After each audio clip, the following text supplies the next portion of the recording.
In the last episode, I began my conversation with Genevieve Bell, Vice President and Fellow at Intel. We talked about the perils of being too focused on the data part of big data and why the why is critical. Today, we're wrapping up the conversation by digging into the future of human-computer relationships, the implications of ubiquitous and invisible computing, and why the human element will always remain the most important. I'm Charles Araujo, and this is the TransformIT Show, presented by the Intel IT Center.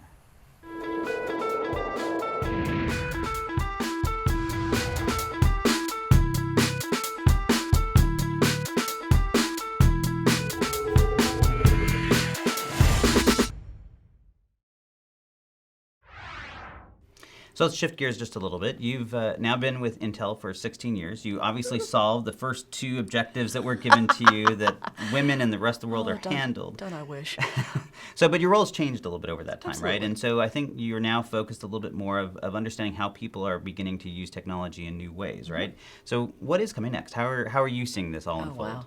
Yeah, listen, I wish I could have solved the women problem, and I think that's an ongoing problem we all have in the tech field that we need to be, commensurately committed to. Happy to say we don't talk about rest of world anymore. That was a good success there. But you're right, my role has really changed. I think these days I am sitting inside Intel's first corporate strategy office. My job is to really think about what is the next sort of 5 to 10 to 15 years look like from a kind of a broad point of view. What are people going to care about? What is compute going to bring to us? And how do we think about investing and building against that kind of world? And for me then, some of it's obvious. We've already talked about it. There's a lot of data coming, and a lot of devices that will be connected and smart and aware and sensing. And that has technical implications about how we build out objects that are knowing. It has storage implications. Where's all that data going to sit? Is it going to all be in some distant cloud, or is it going to have to be nearby? It has questions about networks embedded in it. It also has sort of more, I would say, human scale questions about privacy, security, trust, risk. How do you manage different countries who have different ideas about what is data and where it should be stored and how long for and under what circumstances, right? So this world, the one we're moving to, increasingly complicated, and lots of different players, both on the technical side, the social side, the regimental kind of government side, and also on how human beings are going to orient to that world. And really, that doesn't get much better than that. Well, and you also see that we're in a transitionary state, right? That the actual paradigm of how technology is interacted with or consumed is changing, right? Yeah, I often sort of talk about the fact that I think we're sitting in this transitional moment, right, between the kind of last 50 years where I think it's been about human-compute interactions. So it's been very much a command and control, right, from the early days of military into air traffic control into traditional contemporary compute. You type something into that, there's an immediate response, right, but it's very much still command and control. I think we're moving much more into a world that's about human-compute relationships, where it's more thinking about what does it mean to have technology that is anticipatory, or technology that is invisible and in the background and doing stuff that we don't need to prompt it towards. Now, of course, that immediately sounds like science fiction, and people go to deeply dystopic robot apocalypse, death. But I think the reality is it's more interesting than that, thank goodness. That was sort of that's kind of interesting. Yeah, well, I'm not a big believer in the robot apocalypse. But I think, we're moving to a world where there is not just this command and control infrastructure, because there'll always be a need to type things into something to get an answer. But some of it that's also more anticipatory. Think of the kind of that first generation of personal assistants, as nascent as they are. Siri, Cortana, the stuff that's coming out of Amazon. All of those are about how do we start to build a generation of computing that knows us and is thinking about us, in my language might be nurturing us, is anticipating what we want, and is structuring a world that we inhabit. It's a very different model for compute, but it's one that is going to be data intensive, network intensive, device, but not in the same ways we've thought intensive. So where does that naturally lead us then? Oh, such a good question.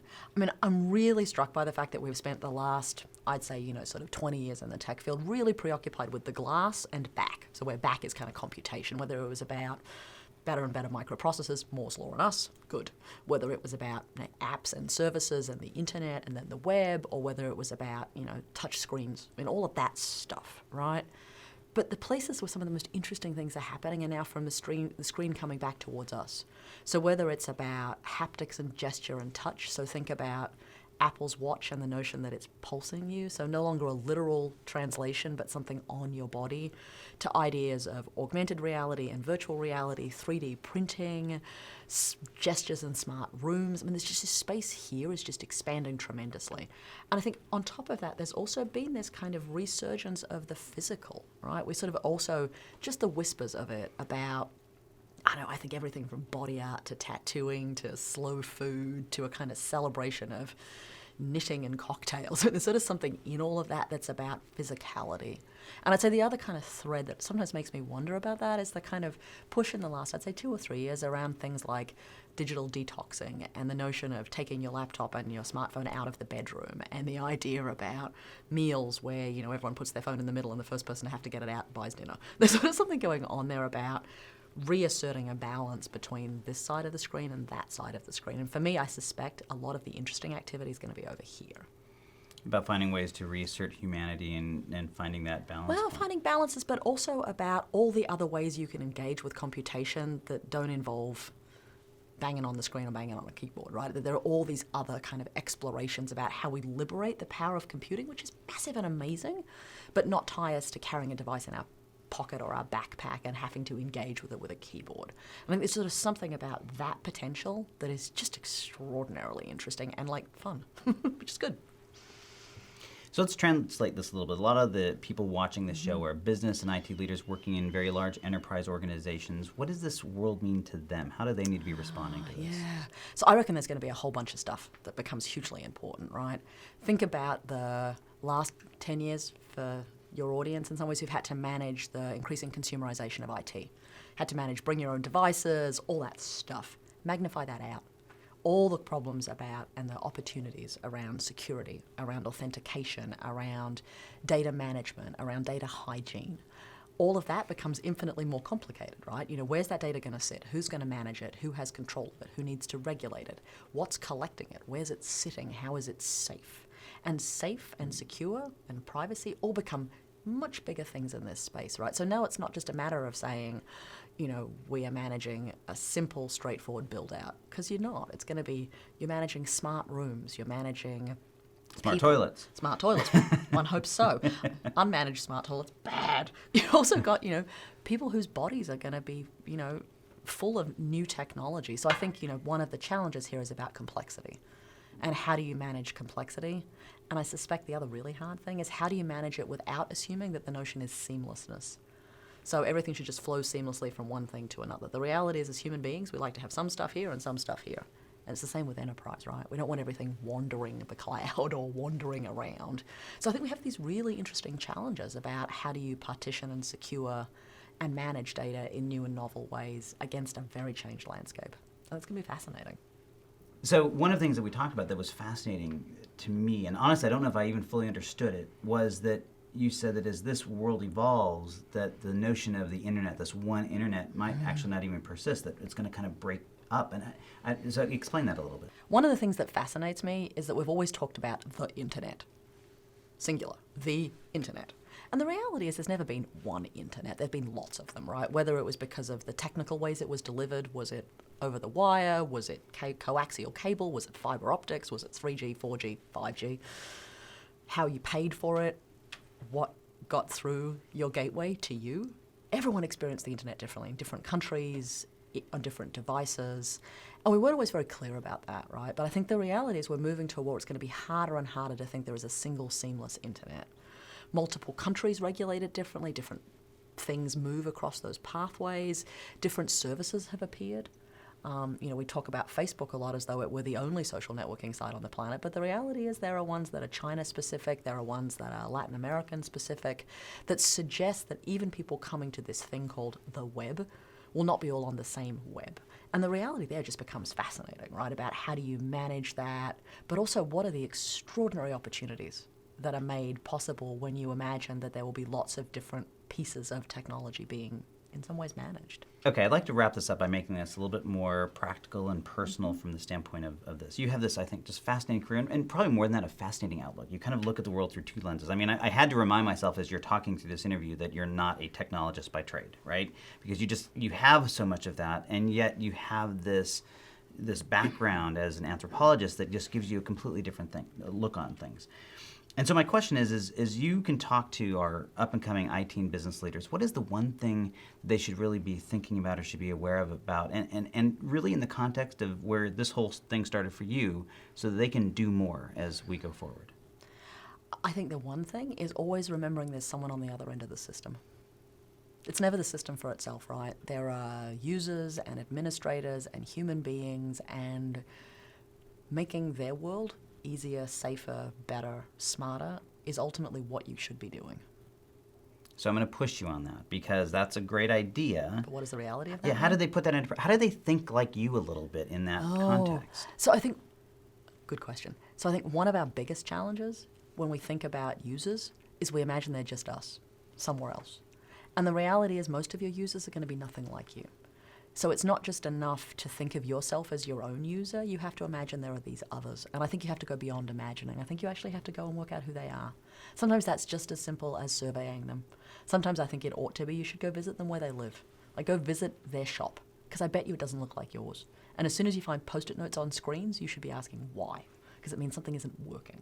So for me, there's that piece about how do you do proper due diligence about who your audience is, who your stakeholders are, and how do you find a way to ask them what really frustrates them and what they really want? Because chances are there'll be something in those answers that surprise you. And I think you may have just hit on, I'm always looking for the secret sauce. The secret sauce there is not just the going process. I mean, I think we talk about that a lot, going out to talk to customers.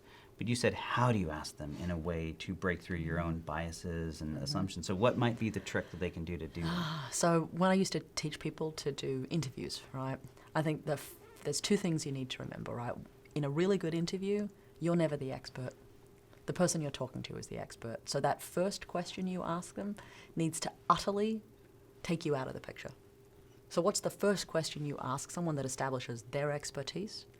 And then there's all the other things you can't do. You can't correct them. You can't tell them they're wrong. You can't tell them they're crazy, even if you think all of those things. And you need to be paying attention. And here's the hard part. You have to be paying attention not just to what they say, but what they don't say. Because chances are there's things they don't want to tell you. There's things they don't want to tell you about the system you built them. There's things they don't want to tell you about how they thwart it. There's things they're probably embarrassed by or ashamed about, or they don't even know they shouldn't be doing. So how do you get them to talk about the stuff they don't want to talk about? They don't know they know. And then also, I think you have to listen for the silences. Hardest thing in doing a good interview, right? What are the things that people don't tell you? Because that's the important stuff. Perfect. I think it's great advice. I think this has been a fascinating interview. I really appreciate you being on the TransformIT show. It was absolutely my pleasure. Thank you for having me. Was that not an incredibly insightful interview?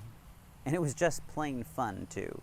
More than anything, I love how differently Genevieve looks at everything. If I can boil down her message, it might be this. Our world is going to continue to become more complex, more intense, and more data-driven. And because of that, the human element of the equation will become more and more important. She shared with us that more data does not equal more truth. More data just equals more data. We need to understand more than just the whats. We need to understand the whys if we want to make sense of the data as technology becomes more and more invisible and organic. And finally, she shared that there's a huge opportunity for you if you embrace the future without ever forgetting that there is always a human on the other side of everything we do. The question is whether or not you can take this approach, if you can become a little part anthropologist as you make your way into our evolving future. Let us know what you think about all of this by using the Twitter hashtag TransformIT or by leaving a comment here on the episode page. Also, make sure you check out the resources that both Intel and we at the IT Transformation Institute have made available for you. You can check them out at www.intel.com/IT-center and on our website at www.transformingit.org. Thanks for joining us for another episode of the TransformIT Show. I'm Charles Araujo, and together we can change the world of IT.